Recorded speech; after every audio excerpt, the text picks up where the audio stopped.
How's it going, everyone? Welcome. Euler Gonzalez. That's right. Zdarova. That means what's up in Russian. So in any case, I want to make a quick recap here and then finally move on to the custom hooks and the data fetching because on the or for the past videos I went through look at these additional tools that we can have or that React provide to us additionally to write UI elements where the whole point of React is to do so.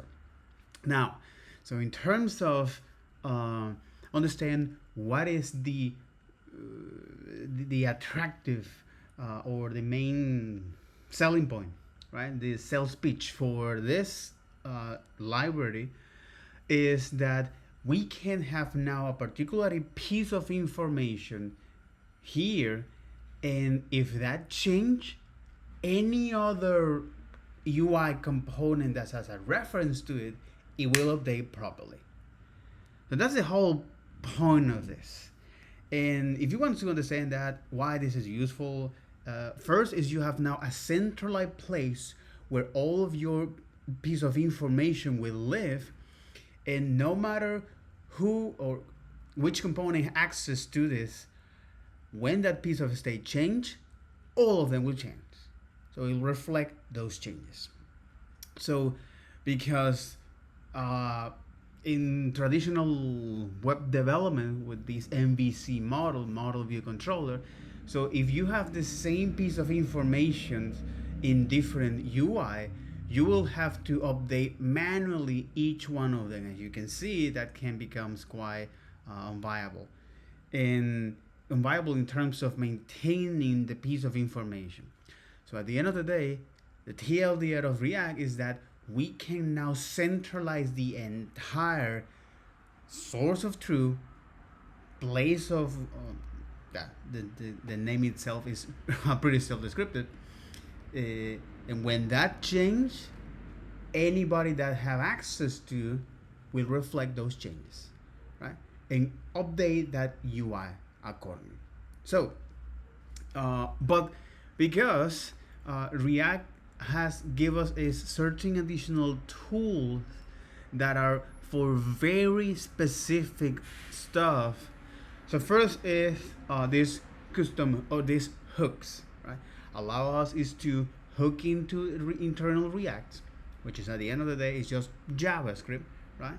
Where it provides us is things like storing the data and remember this piece of information over time using now closure behind the scene, which is now explicitly for JavaScript, all right, via the use ref, use state, and some additional features that instead of using now a component to run that over and over and over, here React say, hey, this is the couple things that we as a team figuring out that it works and solve specific problems.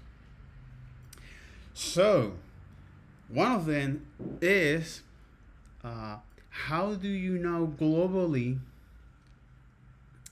have identifiers? For example, when you need to create is several forms, all right, or when you are creating is an onboarding process with all of this different step, the sequence of steps, right? And somehow you need to keep track that global state on the label and the input somehow. So use ID help us here. And the other is the rule of these hooks that is pretty simple. Always use those hooks inside of your React components. And second is you put all of those hooks at the top of your component. So don't add them in a conditional state or in a conditioned, don't add it into a loop. So don't generate them dynamically, all right? React is still, so React doesn't is not at that particular moment to dynamically generate is now this state for us. The TLDR of that is quite. This go now deep into the JavaScript land. So in order for you to know if a particular state is there or not, if a value in a sequence now is there or not, you will have to look at all of these different places to figuring out if that particular state exists, and also keep track of that state somehow, usually using a hash, uh, to know if that particular state is present on that component or not, right? So in any case, React teams say no, no, no, no. Always put your components at the top of your component. Always put your hooks at the top of your component, and do not get wild with this. So stay there. Don't use inside of the conditions or loops or iteration. None of that. Don't get wacky, right? Stay there. So this is part of the rule of React, where a lot of people actually trip up a lot. And next is another different hook, which is the use ref. So here we can now store some piece of information, some value in JavaScript, any primitive or object values. But usually this hook is relevant for UI, particularly HTML DOM elements. So here we can, for example, is hey, I do want to now hold this audio tag, video tab in Canvas, and then now when this component is mounted, I want to run this piece of code. So for example, I want to, let's say you are now holding a canvas, I want to draw something. It's a Pokeball, okay? So far so good, okay? Because at the end of the day, as I look at the hooks, and how important it is for us to understand is the immutability concept, which is how now you always provide now a new state of this. When you want to update your state, you always provide a new state of that piece of data, okay, and you pass that to the setter functions that now is trigger a rendering, and you see this new snapshot on the browser. So why this is relevant? Because as we talk, and as I mentioned, the use effect, which is another hook, right? Particularly here, which look at this, right? The TLDR of this is, I do have now I sometimes you need to run a specific task that live outside of your React components, and you need to sync that piece of information inside of your React components, and that source of truth might live outside of the React or live inside of the React. Wherever it lives, you need to synchronize that data, right? So a common example is, hey, you have now a React component that wants to update the document.title here, right? And when you now, for example, trigger a, how do you call it? So when you trigger an event, so when you hit a button, okay, let's say you want to increase is this name and update that with a counter, right? So, or for example, when you want to now listen to global events, resize, mouse move, and again, I just mentioned the most common one, global intersection observer, which is pretty neat, by the way. And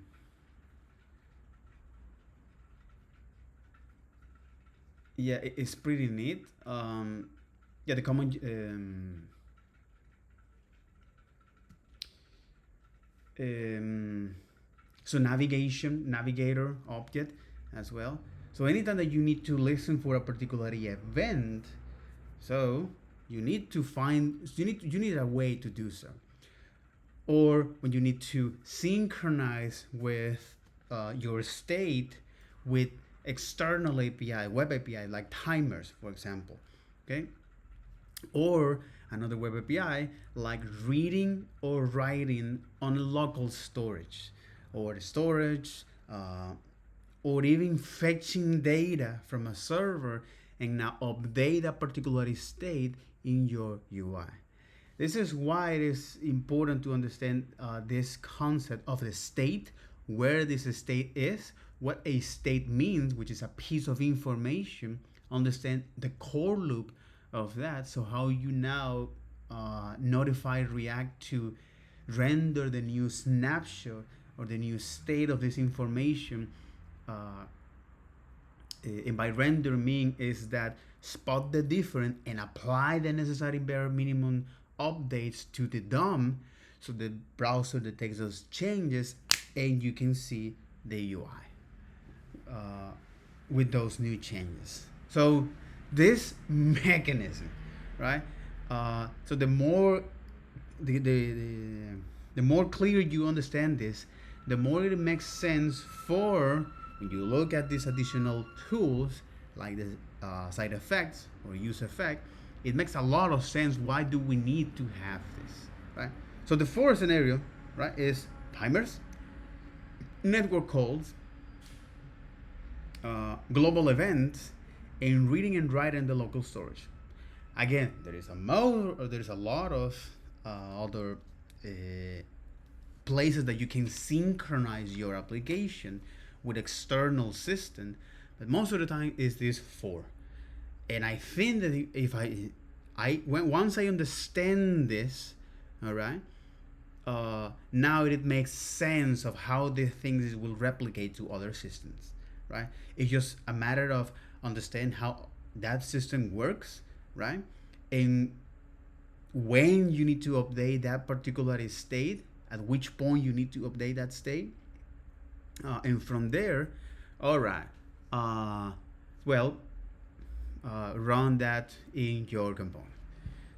So far so good, because first I look at with that state, right? So hey, I want to create is a use effect, or aka a synchronization process with my particular state using the array of dependency. Also, is that what is the linked rules or the effect linked rules, that in any time that you see somebody comment that out is because there is skipping a critical bug. All right. So what this effect is doing when it runs at the first time, if you don't pass any argument in the second parameter, okay, it will continues to run. So it creates now a long running process. Okay. Or it will invite to create a long running process again, because use effect runs after every renders. Okay, so we can now use this to synchronize with external systems. And if you pass a array of dependencies, so it will trigger this schedule task when each one of those dependencies change. But if those dependencies have now stale data, all right. So, and by stale, I mean here is that React needs to keep track of what is the piece of state that is keep tracking in the array of dependency, and therefore is up to the use effect internal hooks of React to decide when to trigger that particular task or function that you schedule. Okay, so if you somehow wants to access to those state inside of that scheduled task that you put in your effect, and you don't have that defined on the array of dependency, so you won't get access to that piece of data, right? And if you for some reason find yourself in the need to use that, or or you don't need yourself to add that dependency array because you don't want to actually is rerun this effect when those state change. So if you need to a new fresh state, um, you can use is the callback function from the setter function. So now React conveniently gave us this we can pass now a function where we receive the current state of that state and then do something with it, right? And then return that state. So that is quite convoluted, I must admit, right? That's why you need to dive into this in a very systematic way in order to understand those kind of problems. I will actually let it on the after I wrap this model. Uh, I'll create some couple exercise to actually cover those use cases, which I do find that is it is the essentials to so you are now uh, uh, you are telling you're telling to you from the future, hey, I want to avoid some couple issues here, right? I want to make I want to be wise. This present version wanna be wise from me from the future, right? So my future version say, oh, thanks for doing that. You know what? Oh, thanks for doing that. You little knucklehead. Good.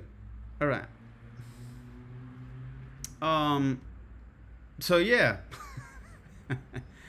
Little knucklehead. Little knucklehead. Okay. So, all right. So now that I understand is what the thing is doing when I mount this component, right? A bit of exercise. So, for example, when I do synchronize is with the resize or the mouse move. This is the most common example, or with the intersection of observer. Okay. Uh, Also, we need to find ways to desubscribe here or to remove that event listener. So traditionally, without React, we just only go to the window objects, right, which is the tab, and say, hey, let me now remove this callback from this event listener. Okay, so you're removing, you're freeing space in memory. Okay, so now the window tab, aka in the browser, doesn't have to keep track of that. So far, so good. That's interesting. Mm. Mm-hmm.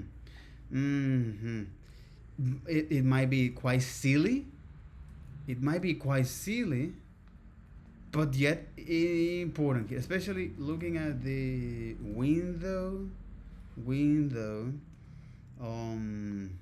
What is the window add event listener, add event, so we can say add event listener, all right, which is part of the event target. Okay. Oh, interesting. Makes sense. Oh my god. I'm starting to see the matrix here. The zeros and one. Why is this? When I look at the HTML DOM live, uh,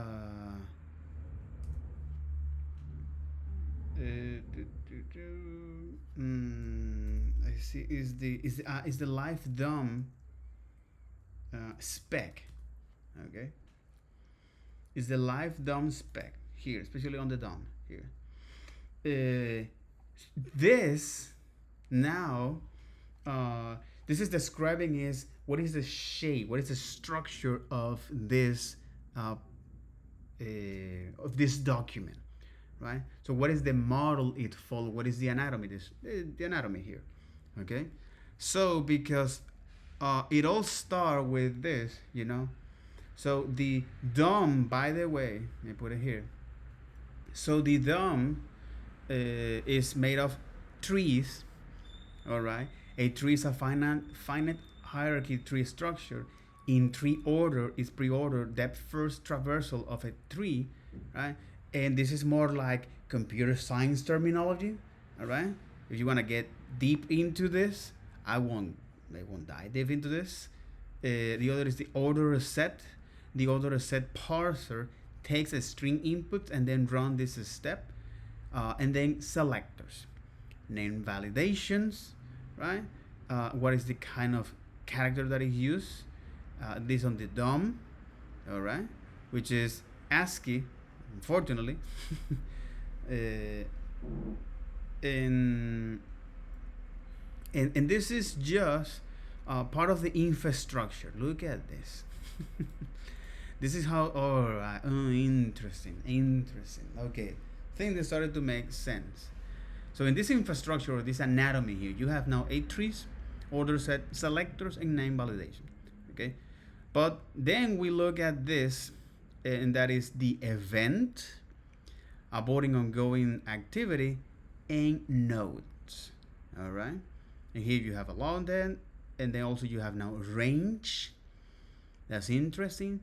Traversal, with no iterator, tree walker, no filters, set and X path. Okay,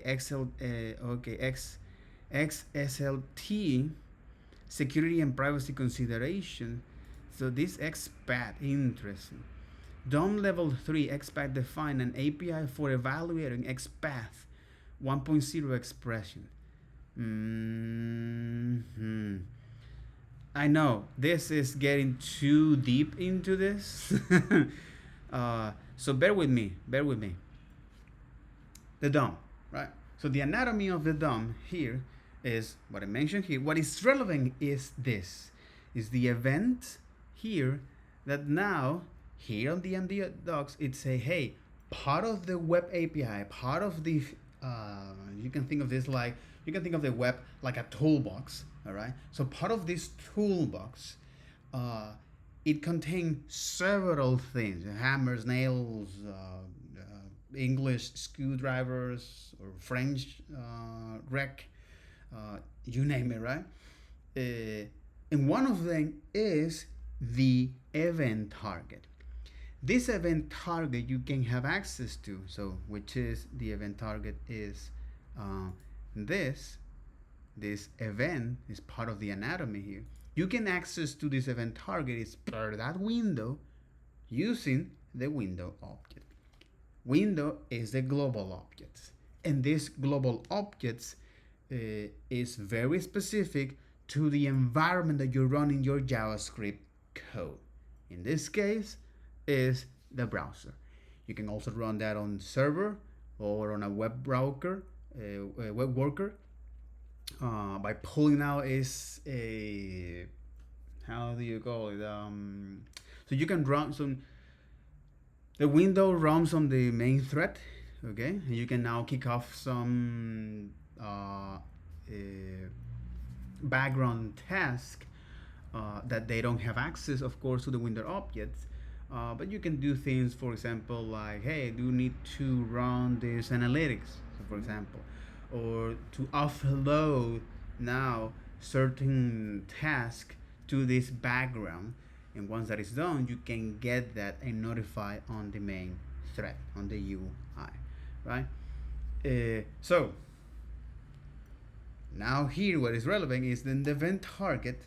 So you can have access to the event via the window objects, right?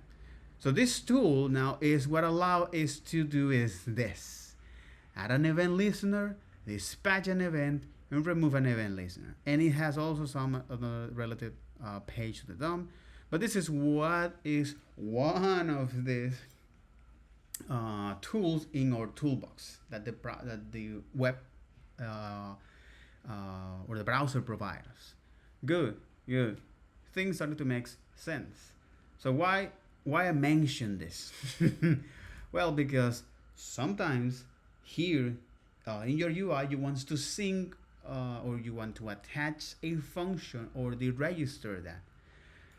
So if this is the case, all right, since this is now calling a method, I am assuming that when you do this at the event listener, it's going to now create a spacing memory. You're going to reserve a spacing memory, not only for that particular event, but also for the function that you're going to pass here, or the callback function here. So if a particularly anonymous function is in the list of event listener registered for a certain target, and then later in the code an identical anonymous function is given in an event listener call, the second function will also be added to the list of the event listener for the target. AKA, if you somehow you have now in that event running, okay. Holy moly, here we are. Let's going to test this, bro. This is not React, bro. This is now the web development. So if I do want to now have access to it and say, hey, add event listener, okay, and say, hey, on mouse move, I do want is run this arrow function to say console log. This is mouse move first callback, right? It makes quite sense, all right, to not only do this.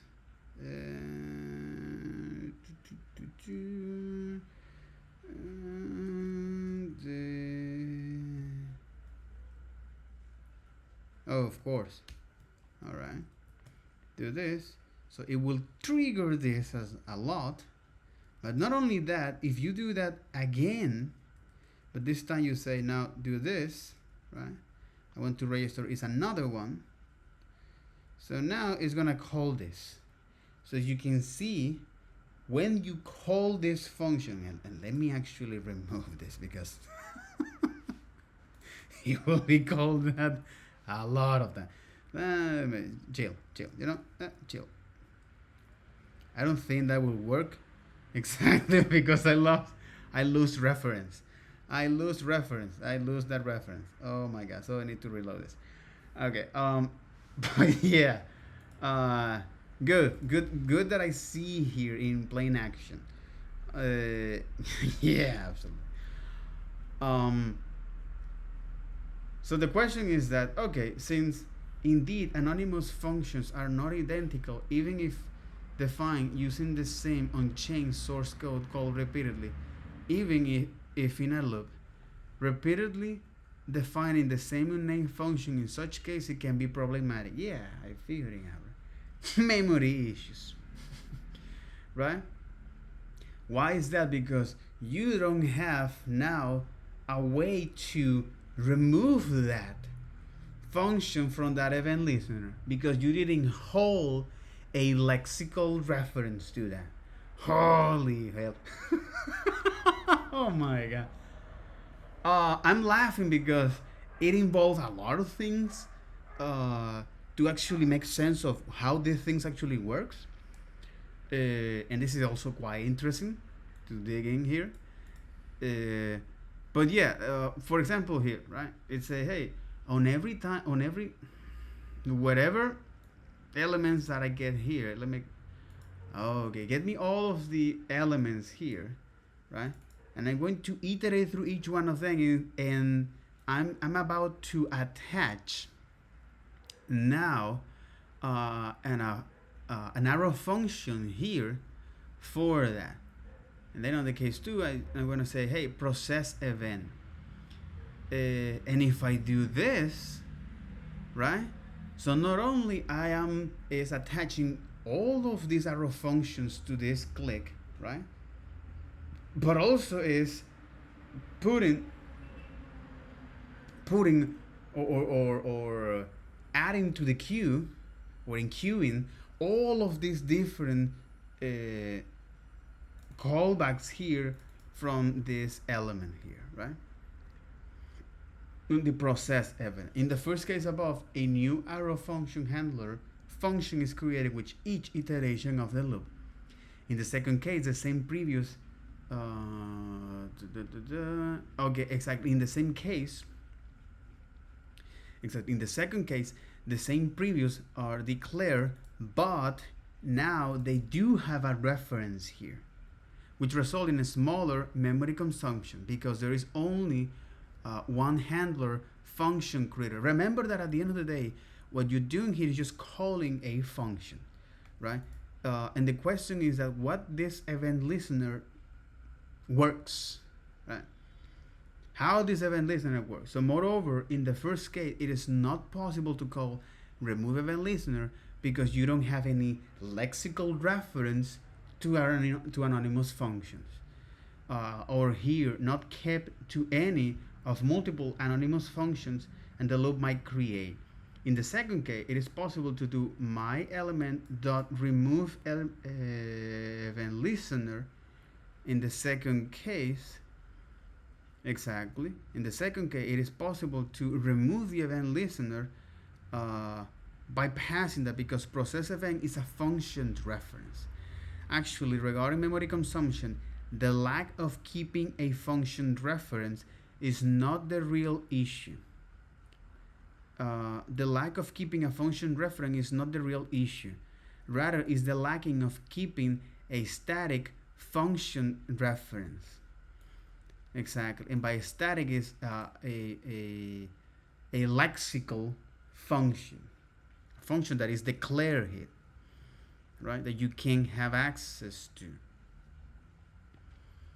Using passive listener.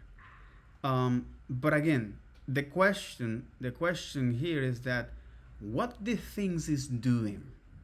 You know what I mean? What the event listener and the remove event listener is doing. This is when now clock kicks in, right? So I do wanna know what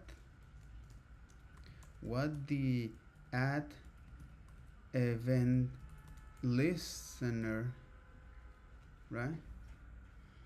I do want to know what the add event listener holds here, right?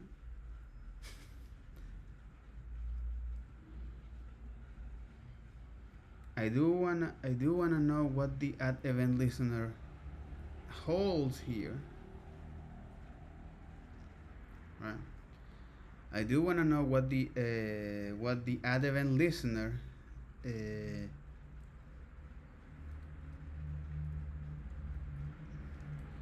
is doing when I call it.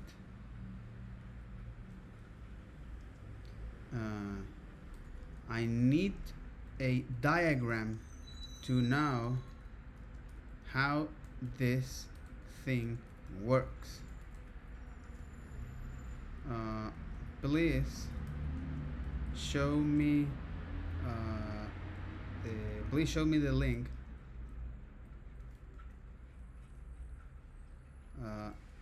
Show me the link. Yeah, show me your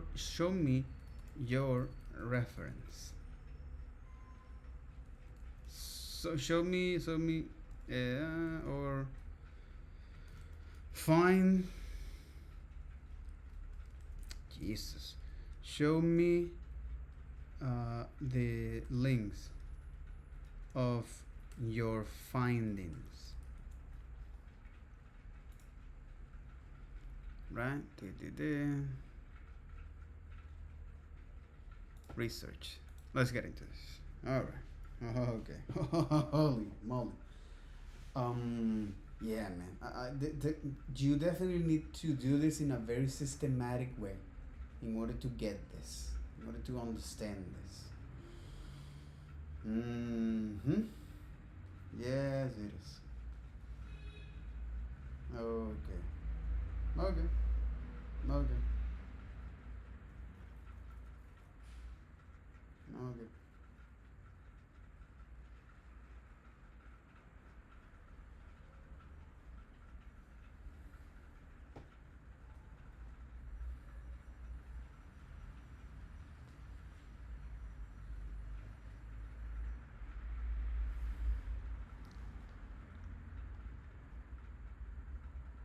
Exactly.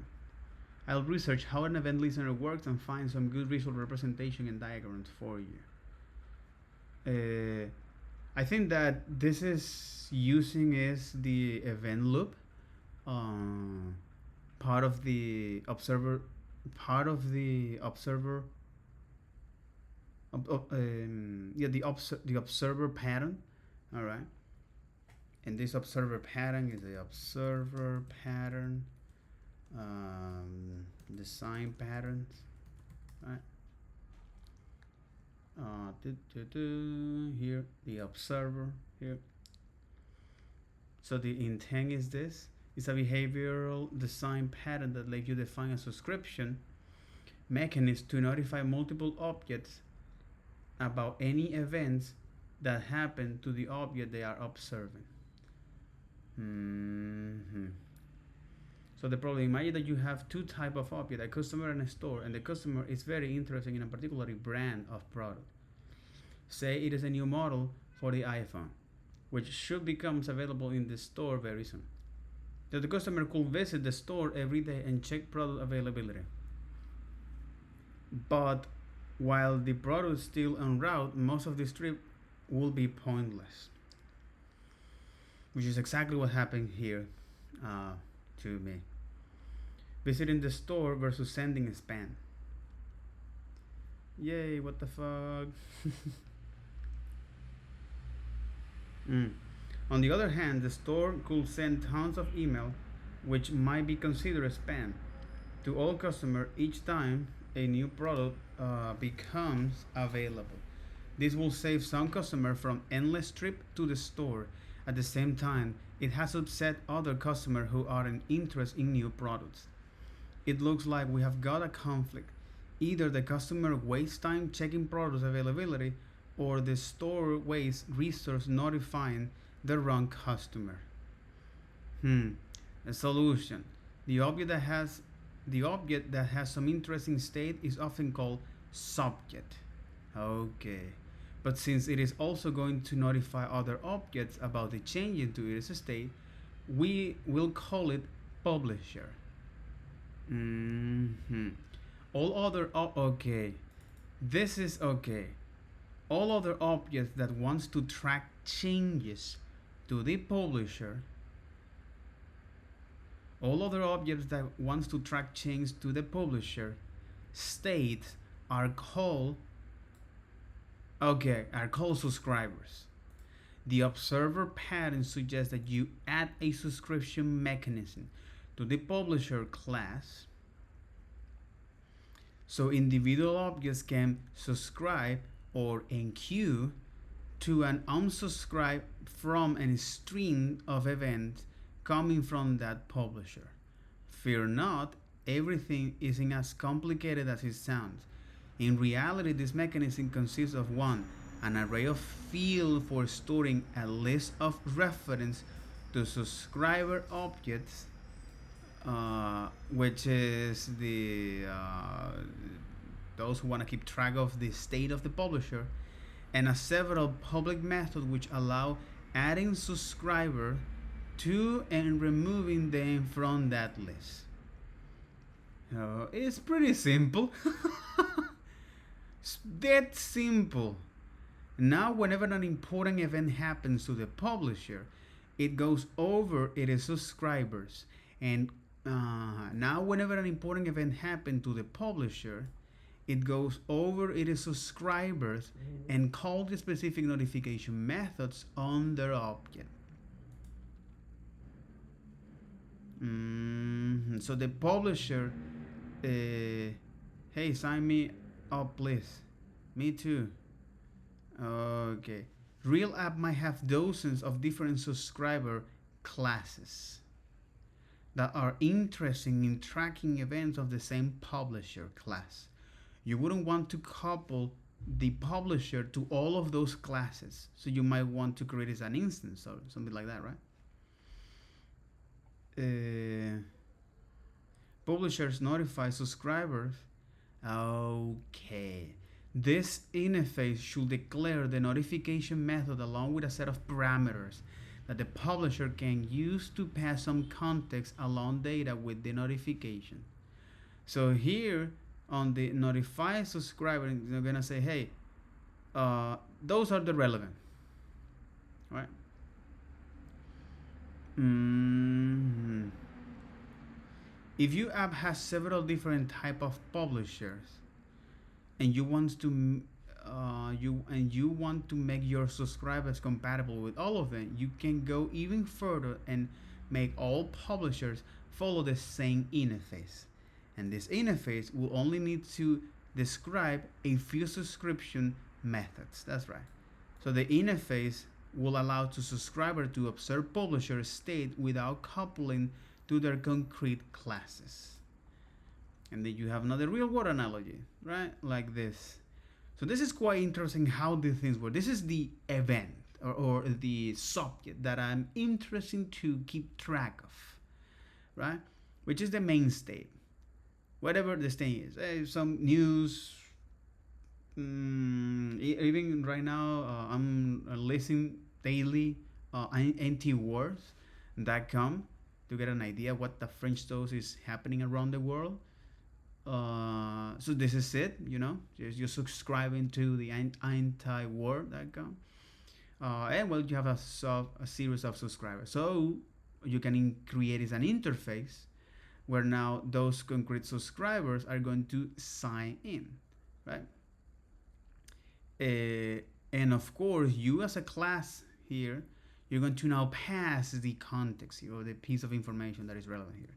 So whether it's you now subscribe or unsubscribe or notify the subscribers or the main business logic here.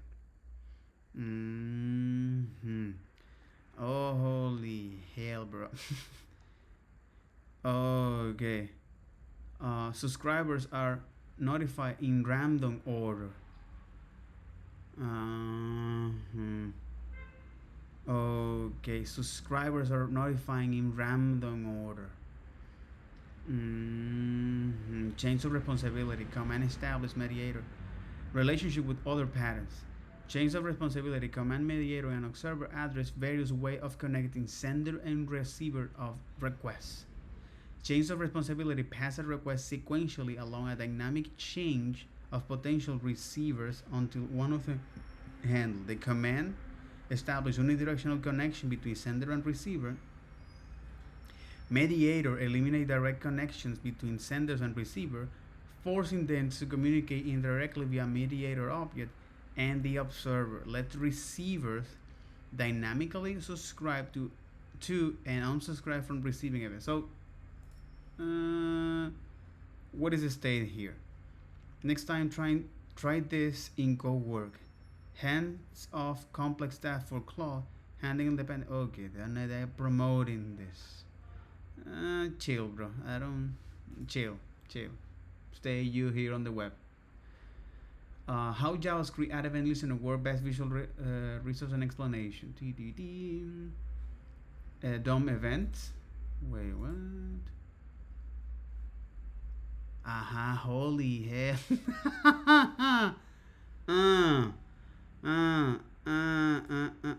Faces. Who made this? Watch course. Okay. And that doesn't work. Ooh, that doesn't work, bro. Egghead.io, your ultimate guide to understand DOM events.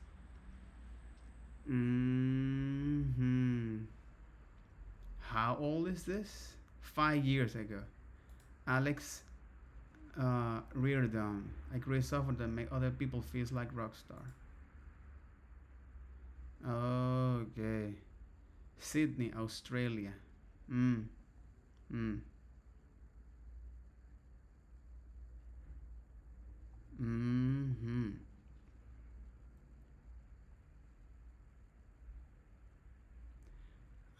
that's interesting.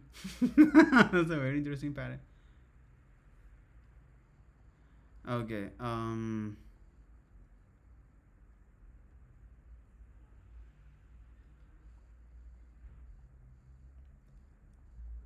Of course, having AI resolve some merged conflict.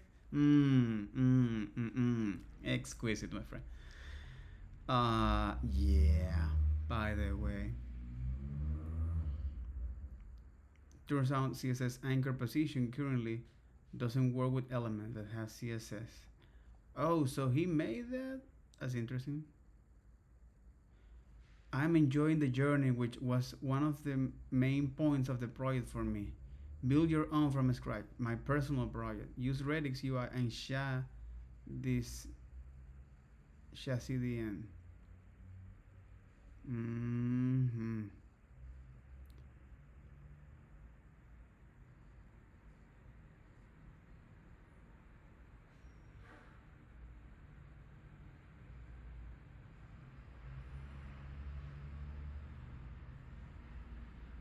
React Beautiful DNT.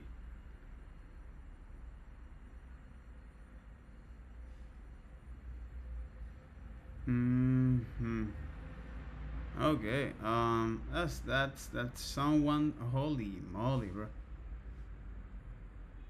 And you add that logic? Holy hell, nigga. Using VO, I prompt this experience leveraging pragmatic drag and drop experience. Okay. Taskbar. Pick movable toes. Oh, crap. What about code quality? That's optional. That's optional. So don't get me wrong. Which is a list of buttons. And as we sort of go down this list, some of them are indented. So this is what you might see in say, a tree-like interface. And so all of these are... All right. That's interesting. But yeah. Again, it's good. It's interesting. Thanks for showing that off. Right. This is 2 hours. Introduction to the DOM event course. High level DOM events concept. Mm-hmm. Listening and responding to events is a foundational skill for building software for the web. The Document Object Model, or DOM for short, has a powerful built-in event system. And yet, many of us have a pretty basic understanding of the DOM event system. Yeah. And only scratch the surface of the power that is available to us. Yeah. This lack of understanding leads to bugs in our applications and writing lots of code to work around the DOM event system rather than leveraging it. My goal is that you will walk away from the DOM event system. In order to improve clarity and support your learning, I have created a DOM event visualizer, which I will be using to visually explain a number of behaviors throughout this course. Holy moly, man. Good lord. Holy fuck. Holy fuck. Exactly. The capture, that capture on the target, right? So when you dispatch now an event, this is the target, right? Oh, exactly. It goes this. So it goes down, goes down.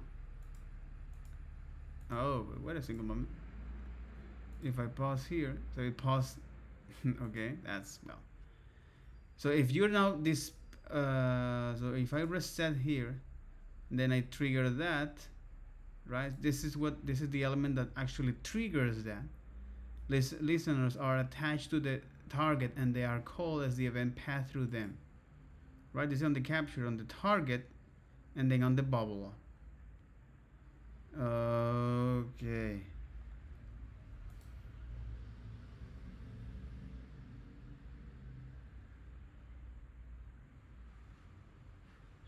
Mm-hmm.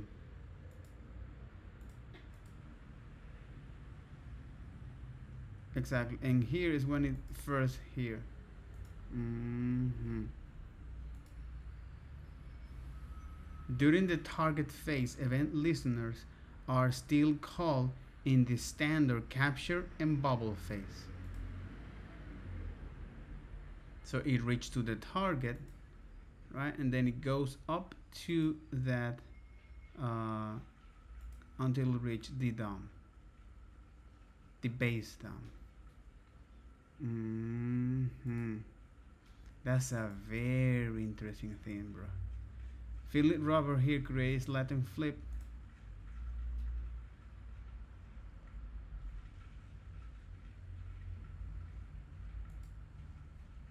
Oh, okay. That's interesting. Loop is a little visualization to help you understand the JavaScript call stack event loop mechanism. Exactly.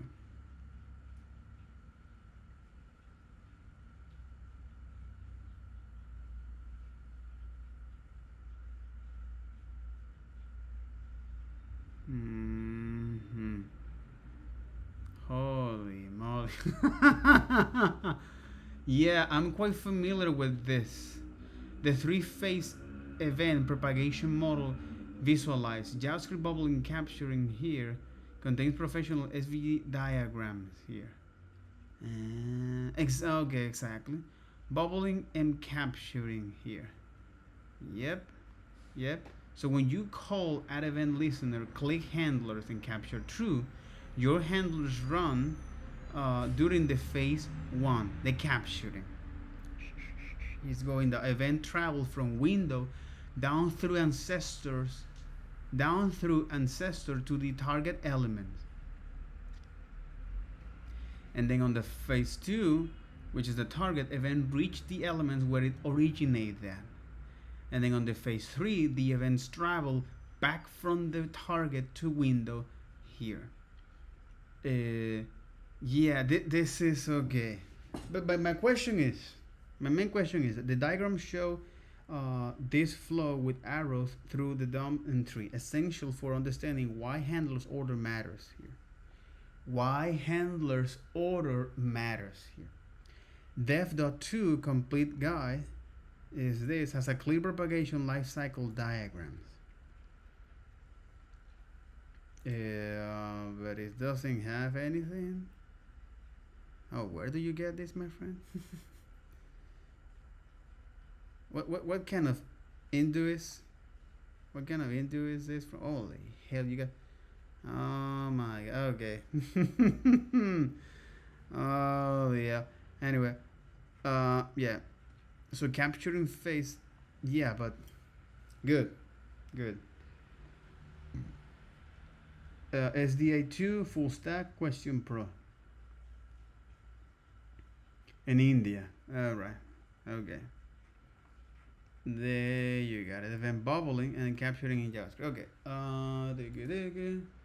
There you got it. Event travels back up from the target. But again, how add event listener register callbacks internally? Provide the authoritative reference when you call an event listener. The browser adds your functions to an internal event listener associated with that event target.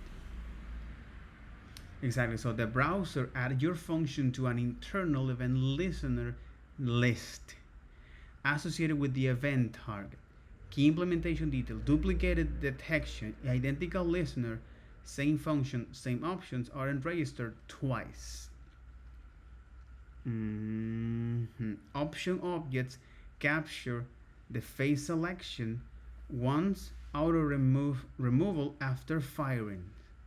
Passive promises not to call prevent default, and signal abort controller integration for cleanup. Oh, this is the options object. Capture the face selection. Okay, the other is once auto removal after firing. Passive promise not to call prevent default and signal. Memory consideration. Anonymous function can create new reference. Each call keeps static reference for cleanup via remove event listener. What the DOM living standard here defines the exact internal data structure browser implemented. Each listener stores type, callback, capture, passive, one, signal and remove, bookkeeping flag. Event loop process listener callback as macro task. Lydia's Hail JavaScript visualize event loop on the macro tab or on the callback. Okay. So the browser's web API, not JavaScript, detect the event. It create a task containing your callback and add it to the task queue. This is exactly what I think is like. What the French though is this doing? Oh. Oh, this is exact. Okay, all right. How do I close this? Okay. Makes a ton of sense. I will need to actually create this in order to properly understand that. Yeah.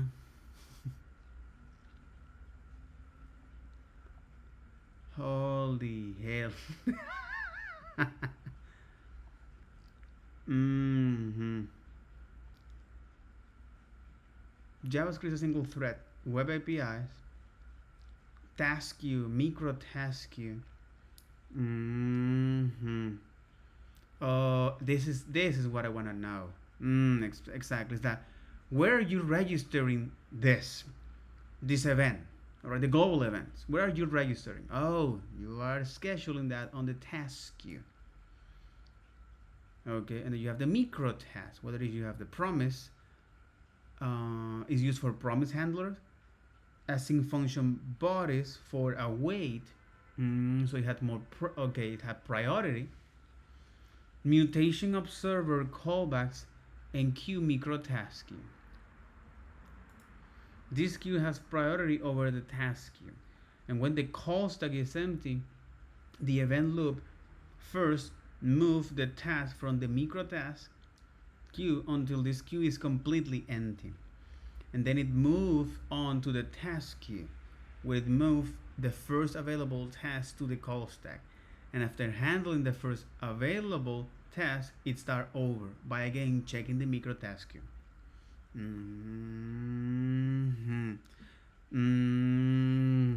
Exactly. This is how do I want to look at this? How does it fit here? DOM event callbacks are macro tasks, meaning they have lower priority than micro tasks. Philip Rubble talk. What the French though is a event loop anyway? In 2014.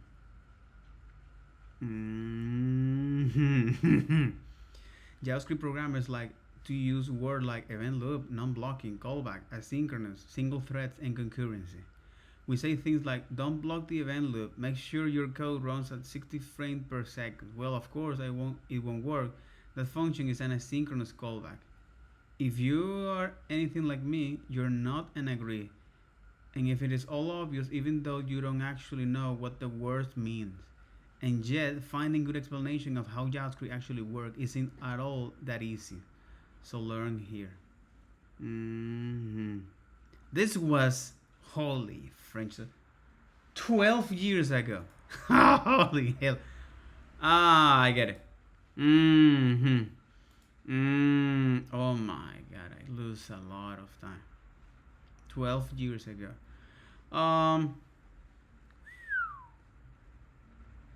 Okay. Okay. Okay.